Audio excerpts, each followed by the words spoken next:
Together, growing in faith, changing communities. Ngegama likayise benendodana nomoya ocebileyo.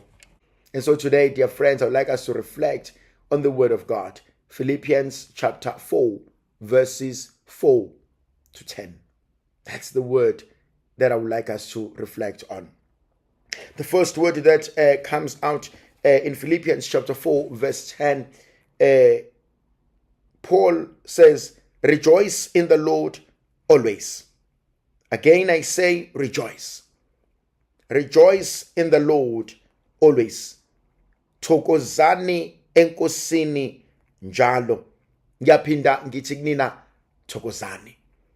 I like this. It is an imperative. It is a command. I find it very interesting. I've said this many times that Paul writes this letter when he's undergoing prison experience. He's undergoing so much in his life, suffering, and yet is able to lead us to something greater, and yet is able to remind us of something beautiful that the Lord has reminded us. One of the greatest church fathers, Tertullian, this great church father, has said something absolutely profound and beautiful. He says, the glory of God is found in a human person, fully divine and fully alive. Yabona ithandwa zami, simbona ngani ukuthi umntwana uyaphila. Sithi umntwana unempilo, masimbona active, masimbona kunezinto azenzayo, masimbona kunezinto ezikhombisa ukuphila kuyena. Kodwa futhi umntwana siyambona ukuthi uyagula uma sithi ay namhlanje usibanibani ngathi unyiwe nje. Namhlanje usibanibani ngathi khona into wrong kuyena, indlela akhuluma ngayo, indlela enza ngayo, akayili ukuyodlala nezinye ingane, azikho izinto azenzayo. Rejoice in the Lord. And I want to say this. John chapter 10, verse 10. I have come so that you may have life and have it in abundance, that my joy may be complete. The ultimate goal of Jesus Christ is to bring us the joy of the Lord. We are called to become people abajabule. We are called to become people filled with joy. And I think it's one of the things that often most of us should be praying for, working towards, and striving for. And I've made this my personal goal. I want to be a happy person. And in almost everything that I do, I remind myself, Uguchi, no, I want to be happy. And so I will do all that I can to create happiness for myself. I will do all that I can to maintain happiness and peace within myself. Rejoice in the Lord. These are two important things. The first one, I must be a person filled with joy. I pray that your joy may be complete. Those are the words of Jesus Christ. He says, I pray that your joy may be complete. And where do I gain my strength? Where do I gather? Where do I get this gift of joy? In knowing that the Lord does all things. Ingakho Apostle Paul athi, I can do all things through Christ who strengthens me. In knowing that God does all things for me. That's where my joy comes from.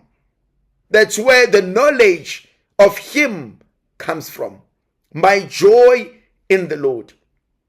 Rejoice always. I think one of the saddest things in life is the principle that says you are not supposed to be happy.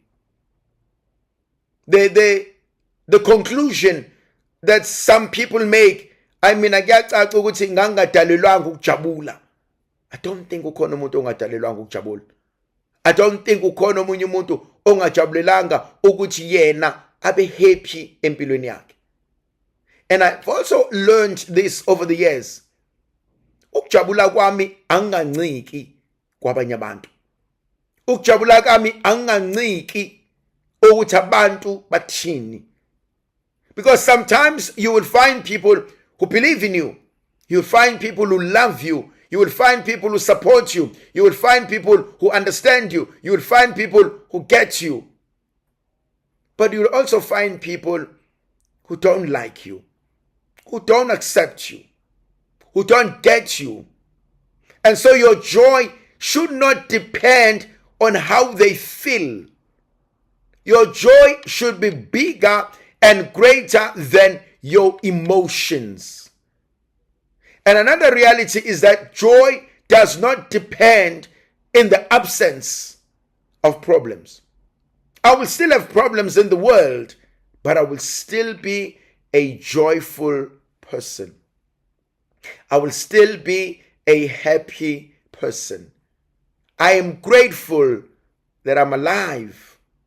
I'm grateful that KZN made it number one, that we've got over 90% pass rate. I am absolutely grateful. I'm grateful that some schools have achieved 100%. I am grateful that some teachers have grown in their subject and they've given more. I'm grateful that a great majority of our kids have passed their matric. I am grateful. I'm super happy for them. I'm grateful for their parents. I'm grateful for their schools. I'm grateful for the hard work they've put in. I'm grateful that they've achieved what they've always worked forward to, what they've always looked for. I'm grateful. I'm grateful that I woke up this morning. I'm grateful that last night, almost a great number of that evening was filled with whistles and hoots and horns and people are celebrating, and you realize that something beautiful was happening in people's lives. I'm grateful that people are happy having achieved a milestone in their lives. I'm grateful that some parents are actually excited and happy that probably their last born has made it, or their firstborn has made it, or one of their children has made it. That they've known that they were worried, that the child was struggling, that the child wanted this, and now they've made it. I'm grateful. I'm happy. Because I'm able to be happy for someone else, I attract the joy. I attract that happiness. We must be happy people. One of the greatest person that I know, I've never seen that professor angry. We call him Prof K. I've never seen him so angry. I've never seen him angry at all. Not so angry, I can't say that. I've never seen him angry. But he's always okay. He's always joyful. He's always content. And it's one of the greatest things that we learn in life is to allow yourself to be content. Is to allow yourself uksuta. Because part of being content, part of rejoicing is to have this ability of gratitude. Ngisuthi, nganele, I'm happy, I'm content, I'm okay. Rejoice always. Then there's another specific location. Rejoice in the Lord. Find joy in God. Find peace in God. Find fulfillment in God. Find meaning in God. Find your peace in God. You know, often we do things, and sometimes we pray and we talk, and in counseling, sometimes you have to announce, or you have to probe or lead someone and say, you've got to find peace in this. You've got to make peace with yourself. You've got to find some closure in this. And sometimes you've got to find joy in the Lord. You've got to find joy in your family. I've got to find joy in what I'm doing. I've got to find joy in the people I'm with. I must find God, and I must find my peace. Rejoice in the Lord always. That's chapter 4, verse 4. Verse 5 says something absolutely interesting as well. Let your reasonableness be known to everyone. Let your reasonableness be known to everyone. Ukubekezela kwenu akwaziwe ngabantu bonke. Let your reasonableness be known to everyone. The Lord is at hand. Ukubekezela kwenu makwaziwe ibona bonke. Inkosi iseduze. Maybe I want to give it a different translation. Be reasonable. Be reasonable with things. Be reasonable with self. Be reasonable with others. What is a reasonable person? What will a reasonable person do? How will a reasonable person deal with this? And this becomes very important for me, because, dear brothers and sisters, so often we tend to overreact. And how do we gauge ourselves that I'm not overreacting? By asking this question, am I being reasonable here? That's the first question. The second question for me is, what will a reasonable person do? How will a reasonable person react? Am I acting reasonably enough? Does my action warrant this behavior? And sometimes we need to do that test. But you're not being reasonable. You know, sometimes you hear people say that. But so and so, no, I think you're overreacting here. But I think you're not being reasonable. No, but I don't think you are putting everything into its perspective. And sometimes we need that. And we need people who are honest enough with us to tell us the truth. To say, no, Banfethu Lana, I think you're overreacting. But Lana, I think you are not doing that which is expected of you, or that which you are capable of doing. Am I a reasonable person?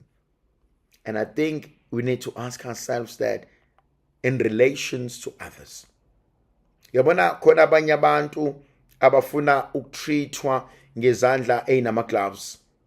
Kodwa bona, when they treat you, they ruffle you like anything. Khona abanye abantu abafuna umukhuluma nabo, ube kind, ube gentle, ube understanding, ube loving, ube accommodating. Kodwa bona indlela abakhuluma ngayo ngathi behle emthini. Bayikhulumela noma yini, bazenzela noma yini.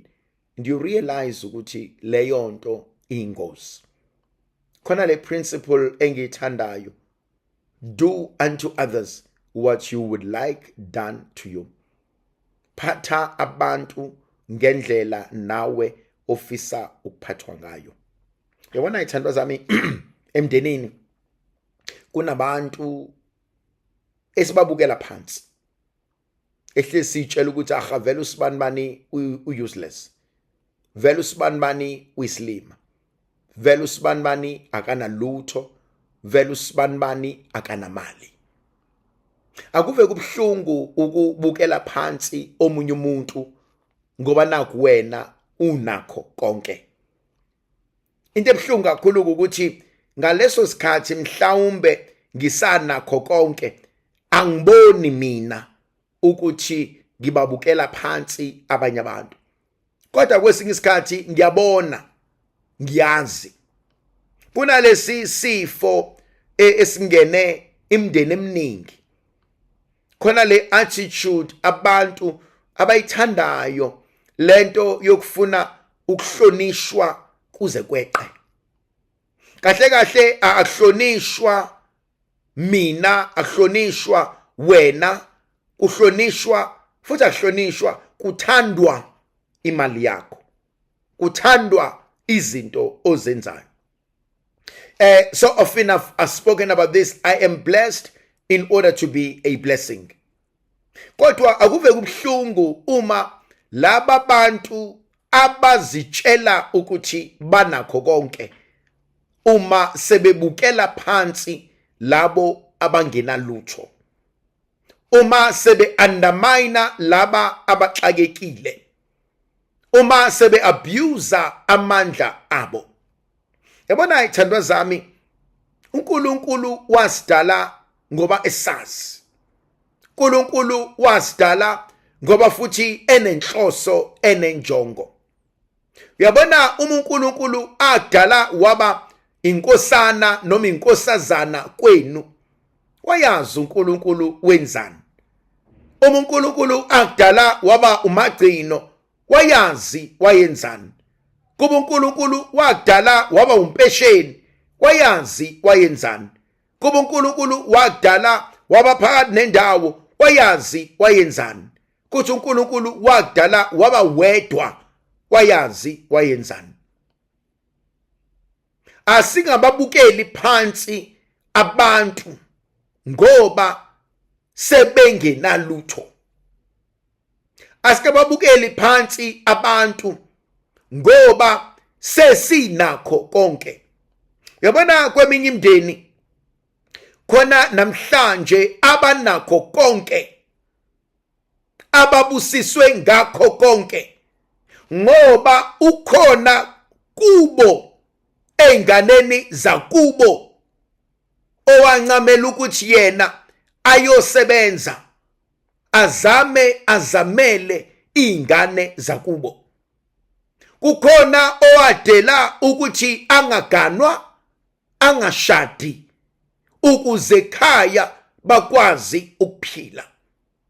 Thandwa zami, amandla ahambe aphele. Angathi-ke manje uma engesenawo amandla ebese simtreata njengenja. Angathi-ke manje mengasasebenzi ebese simtreata njengenja. Ayikho into ebhlungu ukubuka abantu betreata njengento engelutho, bahloniphe ingane ezincane kunawe, kodwa wena ubukeke njengento engelutho ngoba naku ungenayo imali. Emndenini akuve beqhatha labo bantu abafuna ukukhothanyelwa ngazo zonke izikhathi, ngoba noma sebebheda siyesaba ukubatshela, ngoba phela bayaziwa banemali, bayaziwa bayasondla, bayaziwa ibona benza lo msebenzi, bayaziwa ibona abayisa osibanibani esikoleni.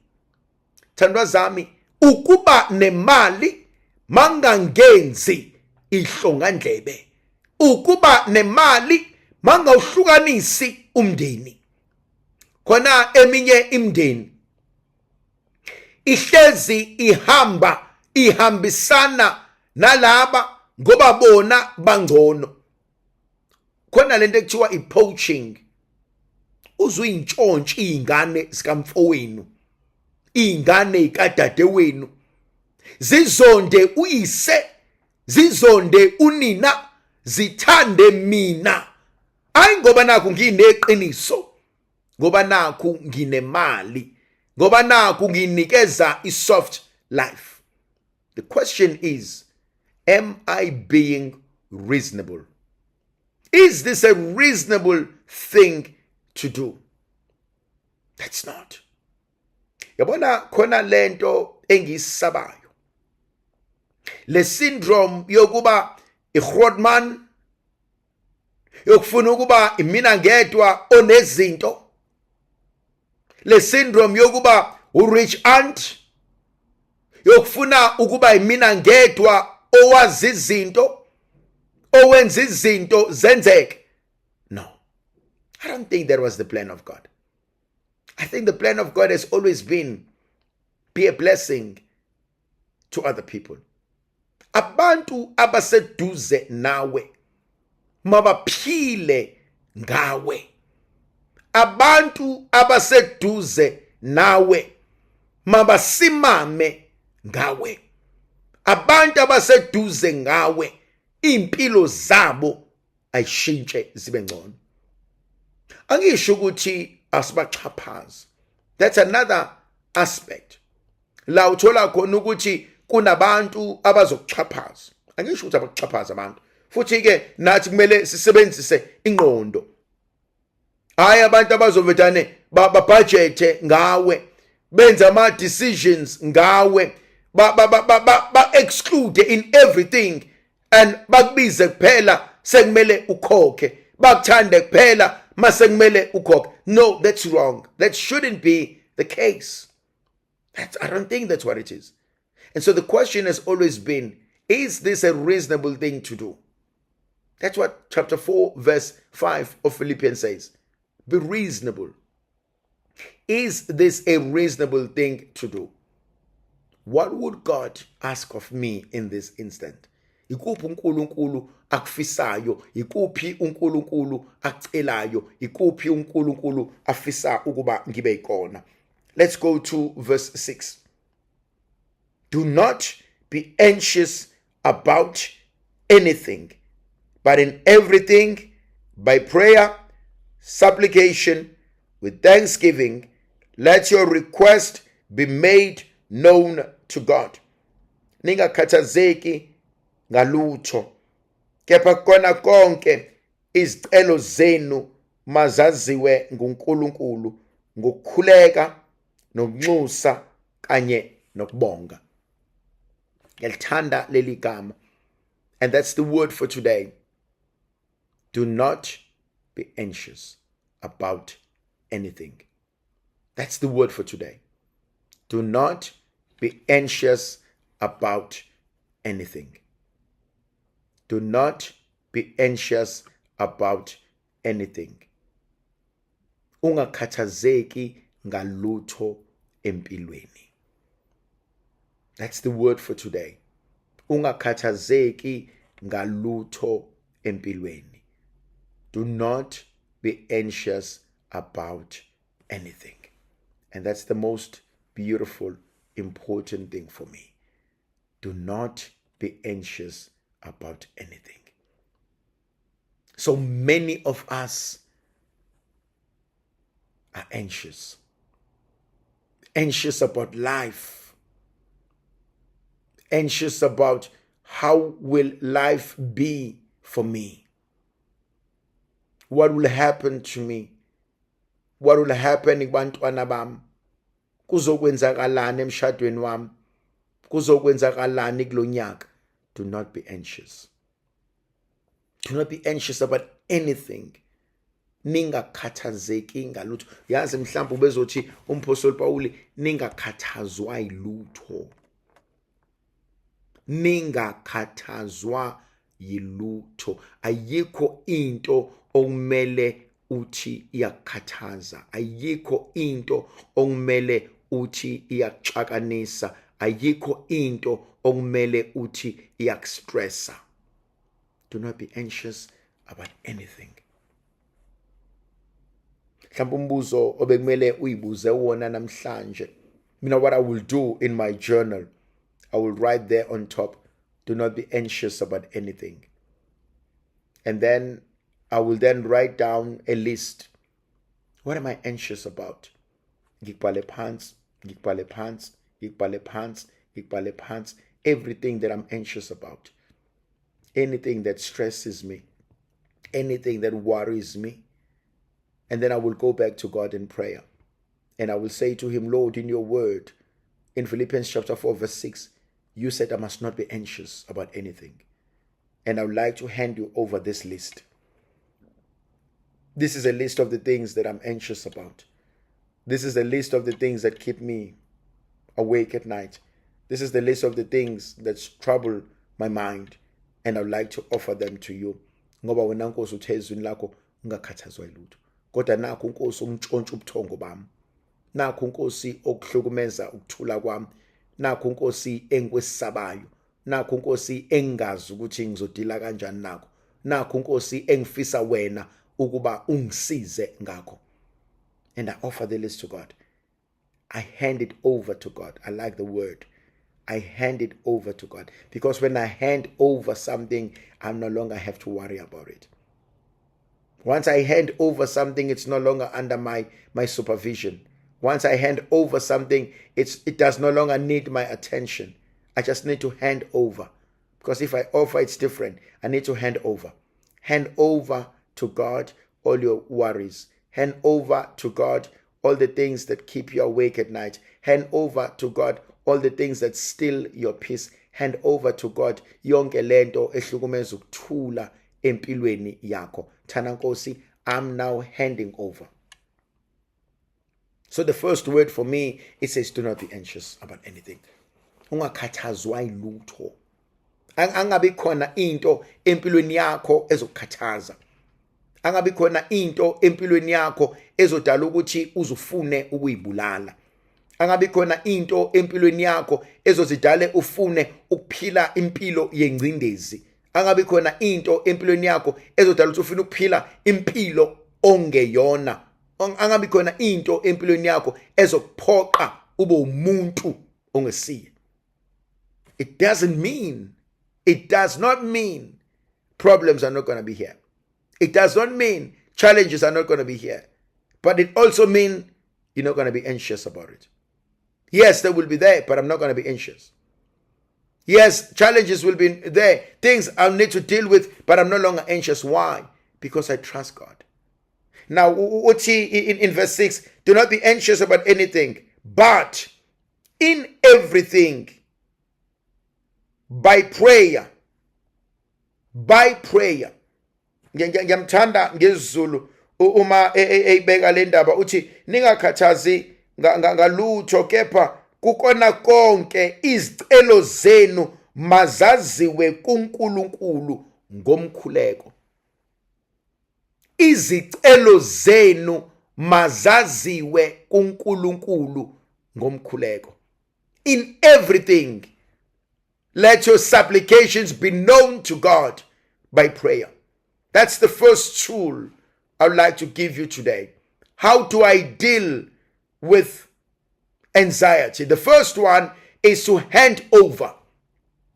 Whatever causes my anxiety, that's number one, hand over. It's not offering, it is handing over. I hand over. Say, le shift. Say yasuka kumina. Say ya kuNkulunkulu. That's number one. Learn to hand over izinto. Learn to take them off your hand into someone else's hand. Learn umethemba uNkulunkulu. You know, istaff sasebusuku. Manje kuseni esibhedlela around 6-7. Baba hand over. Everything ebiyenzeka ebusuku. They've handed it over with staff sasemini. And so the first thing they do, benza ama rounds. Bafike kule patient la kunje la kunje senza ukuthi nokuthi fanele kwenza ukuthi nokuthi nizobona ngiqhubeka kanjani. Mayisephuma manje ekseni usiyamtshela ukuthi I've handed you over kuSibanibani. So bonana ntambama, anything you need uSibanibani uzokusiza ngayo. A famine in the business, when you hand things over, you say it's no longer in my department. Someone else is dealing with that. It's no longer in my office. Someone else is dealing with that. And so that's the first tool. How do I deal? How do I deal with anxiety? Hand over. Hand over the things that causes you to be anxious. Hand over your freedom to the Lord. Hand over your anxiety to the Lord. Point number 2. Let everything be known to God by prayer. Khona ezinye izinto ezidinga umkhuleko. Inkinga zenu mazaziwe enkosini ngomkhuleko. Thandwa zami, we must pray. Uyabona khona intshumayelo eyake yashunyayelwa umfundisi uSilolo waseWesile. Eshumayela eICC. Umfundisi uSilolo ukhuluma ngento eyangithinta. Ukunomfundisi omusha ofikayo kule ndawo akalazi isonto kusonto emzini womuntu. Kodwa akazi ngenhlanhla yakhe ahlangane nomunye ubaba uligosa lo baba lo mfundisi omusha ofikayo athi ngifuna isonto la isonto elwakhona athu baba nanti baba isonto la kulona akhomba umuzi womuntu lo muzi womuntu uround uthi ubaba uSilolo igosa manje ikhomba lo muzi umfundisi omusha lo muzi mawubona kwakumakhaza wawushunqa intuthu amangalo umfundisi athi kusontwa kanjani endlini engaka kodwa enentuthu engaka buka le ntuthu ephuma la athi ngenwa kanjani endlini engaka ngoba kunentuthu thiwa igosa lavitalela guqa ngamadolo lathi mfundisi mufuna ungena kule ndlu guqa ngamadolo khona uzokwazi ukungena khona nomfundisi kwamela guqa kunezinye izinto ezithandwa zami ekumele ngiguqe kuzona ukuze ngikwazi ukuthi ngiyithole. Khona ezinye izinto ekumele ngiguqe ngedolo ukuze uNkulunkulu akwazi ukunginika. Wayivama ukuthi umama ungema upresident oqala wama-ana ekusifunda bishop saseThekwini wayethi boma aguga amadolo angaguga umlomo. Khona ezinye izinto ongamele uyikhulume nabantu kodwa kumele uyoyixoxela uNkulunkulu amadolo ethu awaguge asiguqeni ngamadolo siyocela uNkulunkulu icelo zenu ingxaki zenu inkinga zenu mazaziwe kuNkulunkulu mazaziwe nguNkulunkulu ngomkhuleko. That's point number 2. They must be made known to him by prayer. Mazaziwe kuNkulunkulu by prayer and supplication. Nangokunxusa. Supplication. We must present it to God. Second point, it's supplication. Unxusa. Ucela. Khona lento ebalekile. Inkonzo yokwazi ukuthi anginalutho. Inkonzo yokwazi ukuthi angikwazi ukuzenzela. Inkonzo yokwazi ukuthi ngiyadinga.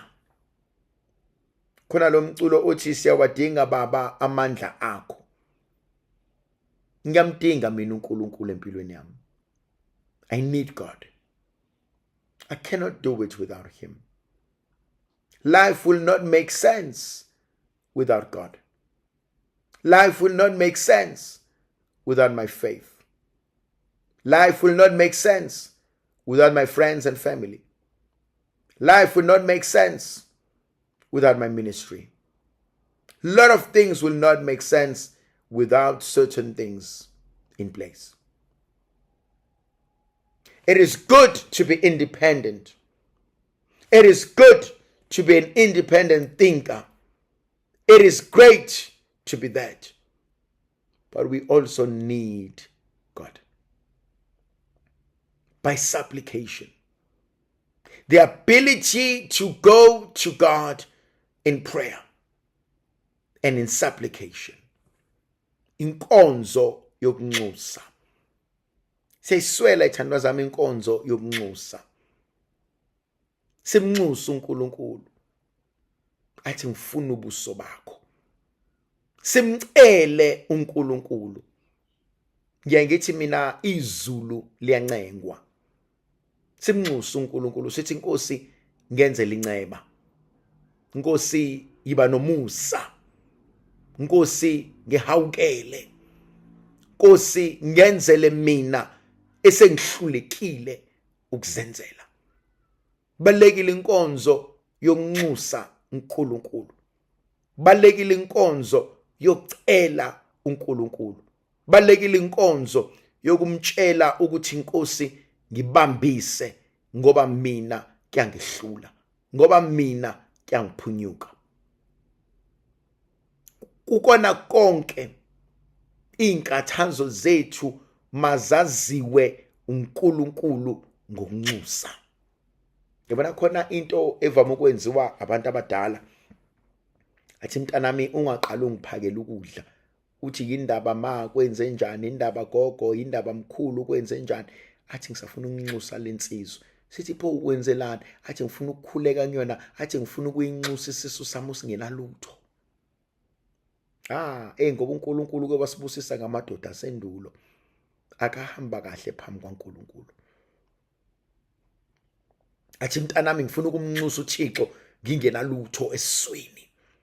Ngifuna ukuyobhekana naye ngingenalutho. Yazi uNkulunkulu ke wasibusisa ngamadoda asendulo, ngeintombi zasendulo esike sathi masibikela inkinga zathi mntanami awungishiye kancane ngisayokhuluma noThixo. Athi awubuye emva kweinsuku ezintathu. Athi sobe sesiyixoxa lento yethu. Athi kodwa kulezo insuku ezintathu athi muzokwazi, athi hlanganyela kanye nami. Athi ngizobe ngisebhadeni ngisemkhulekweni. Athi ngeke ngene lutho emlonyeni wami. Athi ngisayonxusa uNkulunkulu. Madoda kithi siyawaswela amadoda asendulo.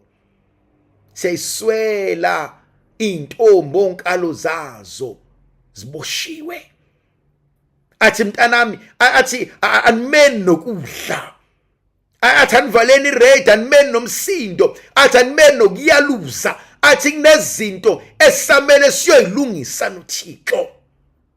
Yabona khona isigaba esifika empilweni la okumele khona ngihlehlise konke ebengikuthanda, ebengikujwayele. Ngitho kwamanje ngisafuna ukuyohlanganisa amehlo nezulu.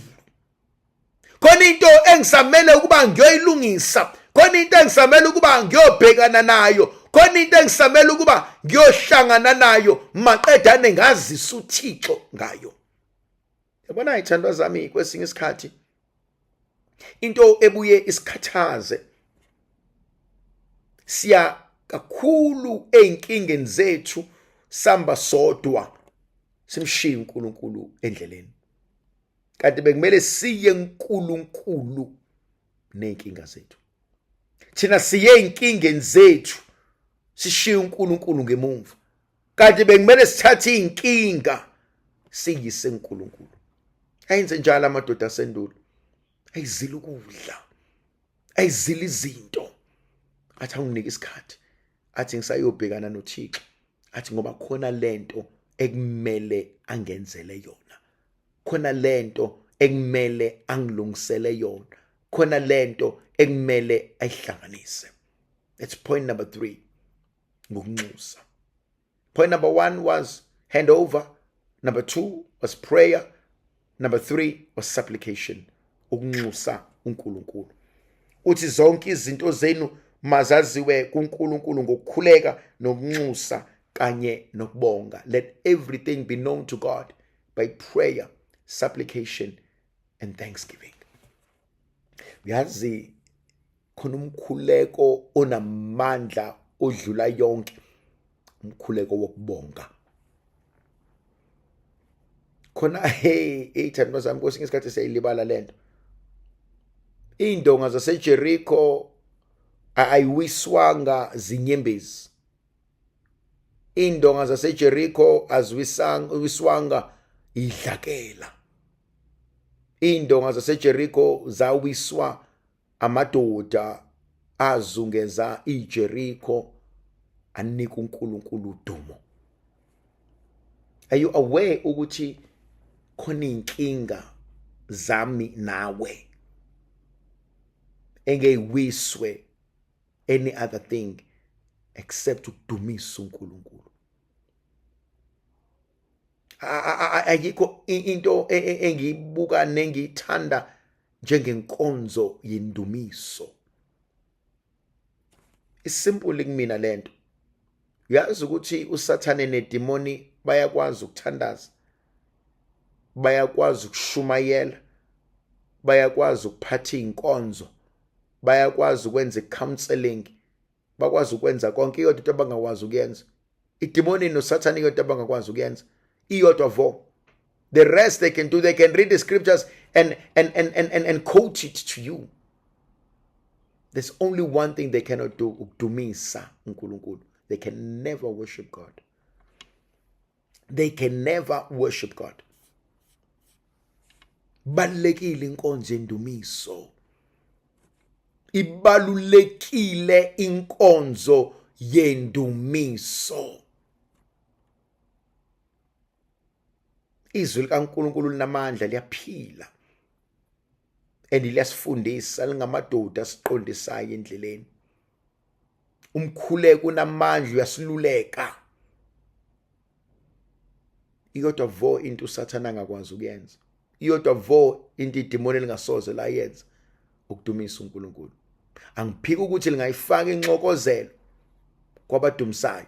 Angiphiki lingayifaka inxokozelo, kodwa lona uqobo lwalikwazi ukuma limdumisa uNkulunkulu. Ngeke nangelodwa ilanga usoze walizwa lithi uyingcwelu yesabeka. Nangelodwa ilanga usoze walizwa lithi wena uNkulunkulu wamabandla, wena uNkulunkulu onqoba. Nangelodwa ilanga usoze walizwa lidumisa amandla kaNkulunkulu. Balekile inkonzo yendumiso. Kukona konke be grateful. Bonga. Mdumise nangeyikhathi zonke. Mdumise nasekuhluphekeni. Mdumise nangeyinhlupheko. Mdumise noma ngingasavumi. Mdumise nangeynyembezi. Mdumise kuleli umntwana emoshware eshonile. Mudumise kuleli isidumbu egcekeni. Mudumise uthola incwadi retrenchment. Mudumise inhliziyo yakhe ibhlungu, kodwa mdumise. Mina ngiyayazi indumiso ingenzelene empilweni yami. Ngufakazi bokuthi amandla endumiso ahamba aphelelepi. Singofakazi ukuthi amandla endumiso aqaqani. Singofakazi ukuthi amandla endumiso awenzelana umndeni. Mudumise. Khona into eyayenziwa izalukwazi zasendulo. Simuzwe hube egcekeni. Abanye bethu bangaxoxa ukuthi we mina uma wevedana hubeleli iculo, mina ugogo wevedana hubeleli iculo, khona hey iculo kaso asekonakele. Sengena indaba ukuthi indodakazi yakho ifile emgaqweni, ibulawe indoda endaweni ukuthi umntanakho bulawa abantu. Isalukwazi sifane sisukume sithi lethi iduku, lethi thawula, lethi ukuthi sifodane sisibopha ukhalo laso, sisibopha ukhalo bese siyahuba. Baze bathi abantu uyahlanyana uSibanibani. Athi ahube. Ayaluze egcekeni, ahuba umuntu omdala. Anika uJehova indumiso. Kuze kuthiwa kodwa Sibanibani nalokukholwa kwakho kwenzelani. Athi mntanama ningiyekeni kancane, athi ngizobuya ngize kunina. Khona izinto esithola ngendumiso. Khona amandla esiwathola ngokudumisa. Khona ezinye izinto we cannot face on our own. We cannot face sober-minded. Kodwa siyadinga ukudumisa. Ngendumiso siyakwazi ukufacea izinto.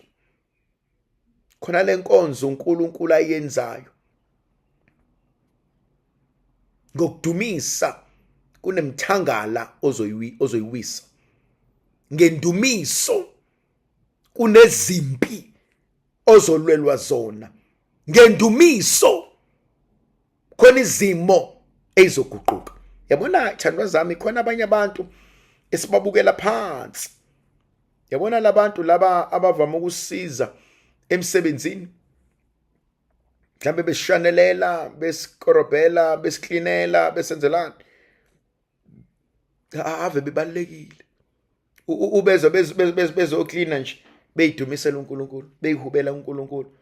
Ubezwa bekhuleka, becula, kuvuka umhlabeleli, kuvuka izinto. Wena ungaze uyitshela ukuthi ave behappy sibanibani, ave bengaholi nokuhola kakhulu.